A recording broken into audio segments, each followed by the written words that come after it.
combien de fois qu'on essaye de faire une édition, puis on se ramasse avec des trous partout sur notre timeline.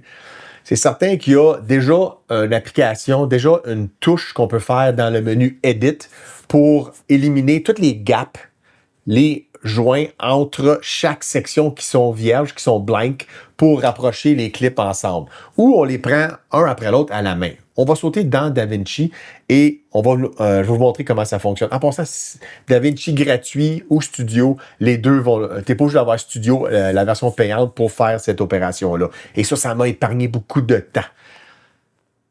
Dans DaVinci, j'ai déjà fait une timeline que j'ai rajouté un paquet de clips. Et comme vous pouvez voir, il y a des espaces entre chacun car j'ai coupé des sections que je ne voulais pas. On peut aller ici, on sélectionne toute notre timeline, soit qu'on fasse Command A ou on la sélectionne toute. On va dans Edit en haut et on va Delete Gaps. On peut faire ça de cette façon ici. Boum, c'est fini. Tout est devenu en un. On n'a pas besoin de les replacer un après l'autre.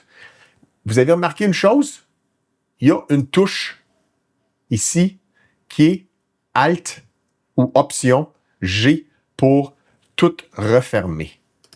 La façon que j'ai fait ça, ce que j'ai décidé, vu que c'est quelque chose que je fais souvent, je vais dans DaVinci Resolve, je vais dans Keyboard Customization, je veux customiser mon keyboard et je vais dans All Command, puis je vais rechercher Gaps. Donc, ici, moi, j'ai assigné un keystroke qui est Option G pour faire l'opération. Donc, je n'ai pas besoin de toutes les fois aller dans Edit, faire l'opération. Et comme vous pouvez remarquer, dans mon keyboard, ici, j'en ai sauvegardé un qui s'appelle DaVinci Resolve EG pour Éric Goulet. Donc, tous les changements que je fais aux touches de raccourci sont dans un endroit spécifique. Je ne modifie pas la version originale de DaVinci. C'est une façon simple de faire. On a un paquet, je vais faire Undo. On a un paquet de clips qu'on doit faire. J'ai choisi tout au complet. Je fais ma touche que j'ai assignée pour Delete Gap. Je fais Option ou Alt, dépendant si c'est un Mac ou un PC. Et bingo, tout est revenu à la normale.